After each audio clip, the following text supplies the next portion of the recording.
When I remodeled my basement, I added this gas log fireplace.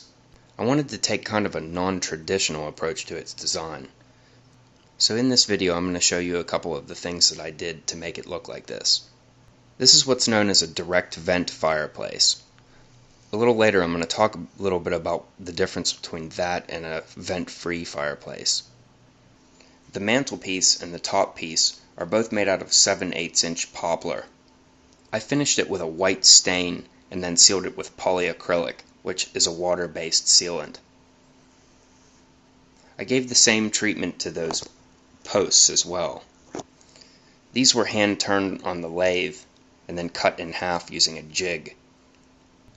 The surround is made from sandstone, which is, as far as tile is concerned, is a wonderful product to use because it's so soft. It wet saws very easily. So easily that the scrap I used to make these coasters with, then I put a chamfer on them with the delicate chamfer device. Behind the sandstone is a concrete board so that I was able to thin set the sandstone directly to it.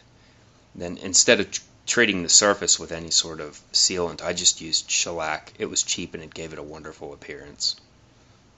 Here's a look at inside and underneath the unit. Here we have an electrical receptacle so that you can add a fan later to blow some of the heat around. Here's a push button igniter switch to light the pilot. Here we have a flame adjustment knob, and all the way on the right, that's the main shutoff valve. This shutoff valve connects to a yellow flex line. The flex line runs all the way through the walls into the utility room, where it attaches to another valve. Cleaning the unit is not easy. It's a dust magnet, even though it's sealed. And the logs are very fragile. They're really lightweight, and they just feel like they would break if you handle them too much. Also, leaving the pilot on for extended periods of time leaves a white residue above where the pilot is. I tried to clean it off here. As part of its yearly cleaning, I like to clean the inside glass with denatured alcohol.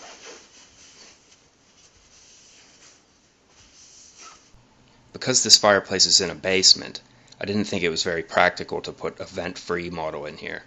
Vent-free fireplaces put carbon dioxide into the air, and that can suffocate you. So you have to keep a window open when you use them. Not only that, but they add moisture to the air. It'll fog up your windows, and oftentimes you'll have to run a dehumidifier. Since this is a basement, I don't want an additional moisture concern. The reason that a vent-free fireplace puts moisture into the air is really not that difficult to understand. You have to think about what natural gas is. It's mostly composed of methane, which is CH4. The black one's a carbon and the rest are hydrogens. Methane oxidizes, which this is oxygen, O2. Methane oxidizes when it is combusted to form carbon dioxide and water. That's what the smoke is. The exhaust for this fireplace is a big, round, flexible, metallic tube, and it requires clearance on all sides. Since it's too big to fit in standard 2x4 framing, I ran it up the corner here, and it goes all the way to the ceiling where it exits to the outside of the house. So this flat 45-degree spot on the wall that we're looking at is actually the chimney. On the outside of the house, a direct vent fireplace just has this wall-mounted box. Inside the box there are two tubes, one inside the other. The center tube exhausts the hot fumes from the fireplace, and the outer tube acts as a fresh air return. A bag of little refractory-looking embers and some fiberglass-looking substance came with it. I guess it's supposed to glow. I've never used it before. I understand that some used to come with vermiculite or something, but we'll see what this does. With the lights off, we can see exactly what those embers do. They work pretty well. It looks pretty realistic.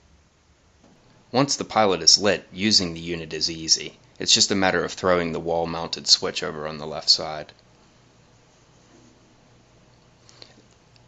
as far as heat output is concerned, after 20 minutes this entire basement is warm. After an hour, it's intolerable. So it does a pretty good job.